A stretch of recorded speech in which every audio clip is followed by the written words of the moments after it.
Hi, welcome back to the channel. Today can't pass without a comment about the first openly trans MP in the UK who came out yesterday.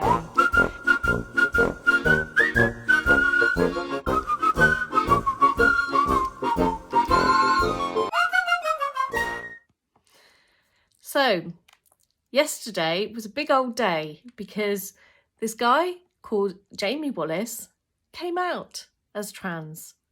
He issued a statement. In the statement, he says, "I'm trans, or to be more accurate, I want to be. I've been diagnosed with gender dysphoria and I've felt this way since I was a very young child. I had no intention of ever sharing this with you. I always imagined I would leave politics well before I ever said this out loud. There was a close call in April 2020 when someone blackmailed me, outed me to my father and sent photographs to other family members. He wanted £50,000 to keep quiet. The police were so supportive, so understanding, and on this occasion, the system worked. He pled guilty and was sentenced to 2 years and 9 months in prison. For a while, it seemed as though I would be able to get on with things and move on. Being an MP and hiding something like this was always going to be tough, but I arrogantly assumed I was up for it. Well, I'm not. A few months back in September, I hooked up with someone who I met online, and when I chose to say no on the basis that he wouldn't wear a condom, he chose to rape me.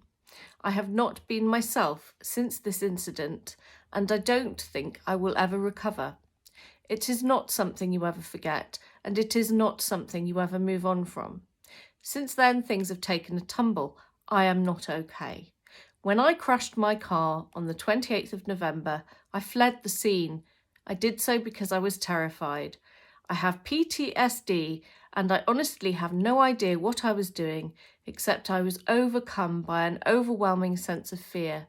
I'm sorry that it appears I ran away, but this isn't how it happened in the moment." He issued a follow-up statement several hours later after many people came out with congratulations for him, including several women, which is disappointing. He said, "I am overwhelmed by the kindness and support I have received in the last few hours. I am proud to be completely open and honest about the struggles I have had and continue to have with my identity. However, I remain the same person as I was yesterday. For the time being, I will continue to present as I always have, and I will use he, him, his pronouns." So, I will also use he, him, his pronouns because he is completely right. He has not changed from the person he was yesterday, or indeed changed his sex at all from the moment of conception, at which point it was decided that this particular individual was going to be a male person.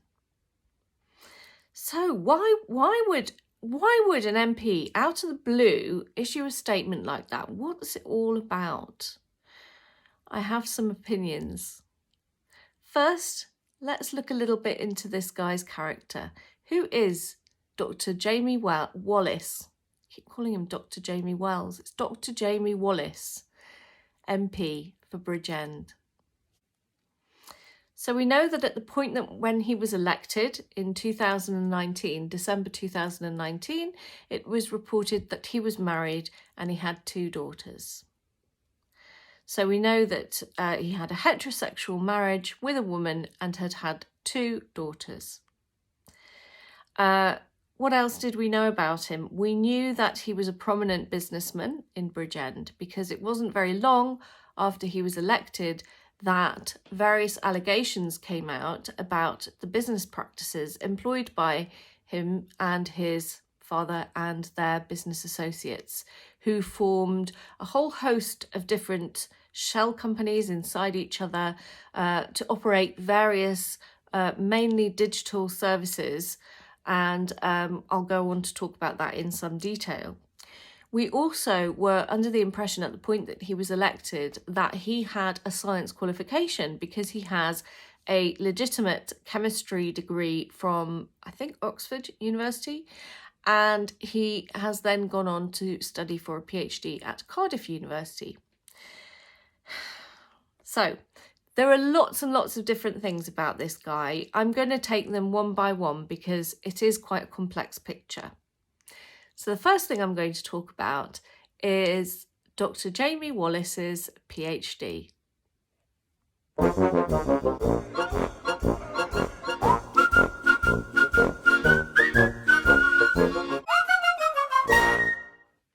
So why am I interested in Dr. Jamie Wallis's PhD?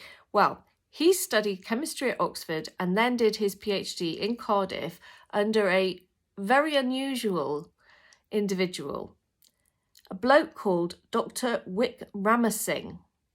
Now, Dr. Chandra Wickramasinghe is a bit of a crank who believes that life came from space on asteroids, that asteroids have been continuously delivering new microbes, new viruses, and evolution has been directed by the integration of these extraterrestrial life forms. And he also believes that COVID came from space on an asteroid and landed in China. So this guy retired in 2006. So he retired from being a full-time professor, and he ran a place called the Cardiff Centre for Astrobiology, which was a special project. He was obviously given like some funding by the President of the University, like you can go and you can do your space thing over there. In 2011, this finally lost all of its funding and closed down. So since then, he's had a part-time professorship. It's often a professor emeritus, which means you're retired, but you can still come back and use the facilities.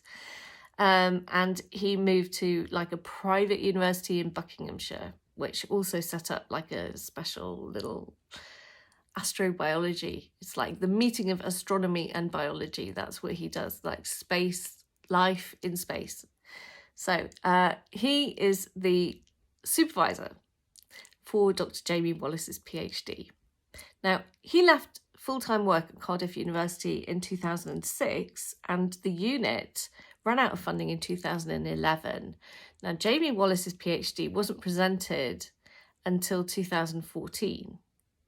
So who's the supervisor for this PhD? Now, on the actual thesis itself, there is nobody listed as the supervisor for this PhD.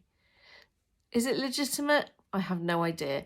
Did he pass a viva where you have to stand and defend your thesis to people that are knowledgeable in your field? I assume so, because that's standard for PhDs.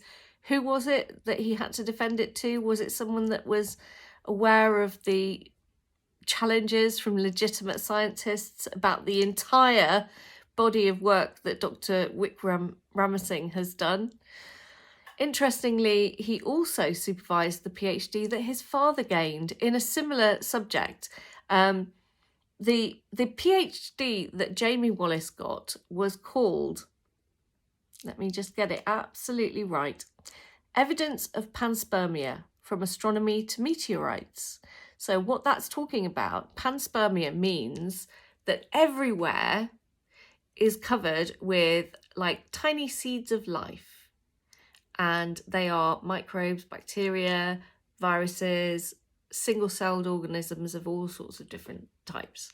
And this guy, Wickramasinghe's idea is that they were kind of spouted out and they're all over the galaxy, and asteroids and things like transport them across space, and then they land somewhere, and if the conditions are suitable for life then gets kick-started, or they land and they interfere with evolution and then it goes off on a tangent because of these various things. So it's not what people generally believe about how life evolved and how evolution works. It is bananas. And in fact, only a month after this guy was elected in December, the guys at Private Eye got onto this. And on the 18th of February 2020, John Sweeney tweeted, "Sugar Daddy MP Jamie Wallis has a PhD in crackpotology from Bucket University," writes Private Eye News. I summarise roughly, but you get the gist. And indeed, that is a very good summary of what the article says, and indeed what I say. I've had a look at some of the publications that Jamie Wallis is listed as a co-author with this guy, Wickramasinghe, and also his father. He supervised the father's PhD as well as Jamie Wallis's. So there's obviously some kind of connection, like friendship or some kind of association. Perhaps they're members of the same club. I'm not sure what kind of club that might be, but they obviously are, you know, all supporting each other. And, you know, if he's a family friend, that's possibly how he continued to supervise this guy's PhD after he left the university and lost all funding for the departments that it had to close down. Because for 3 more years, Jamie Wallis plugged away at his PhD. I mean, where did he even use an electron microscope and stuff? Where, you know, what was going on? I'm assuming that he must have just been able to access other departments' facilities, but, you know, who knows? Maybe we'll find out one day. So the first thing I want to say about his qualification is, in the words of the wonderful John Sweeney of Private Eye, he has a PhD in crackpotology from Bucket University. It's nice to get scientists into Parliament. This guy's got a degree in chemistry. Nobody can take that away from him. He got that at like Oxford University, like incredibly prestigious university. This PhD, however, no, I don't. I think it's like one of those ones where you send off for one, you know, and you pay your money and you just get one. It just doesn't seem legit. I mean, I don't know enough about it to be able to look at his thesis and say, yep, that deserves a PhD or not. It is publicly available. I'll drop a link in the description box. If you are kind of mathematical, if you understand the kind of ins and outs of using electron microscopes to examine samples from space to see if they've got microbes on them, go for it.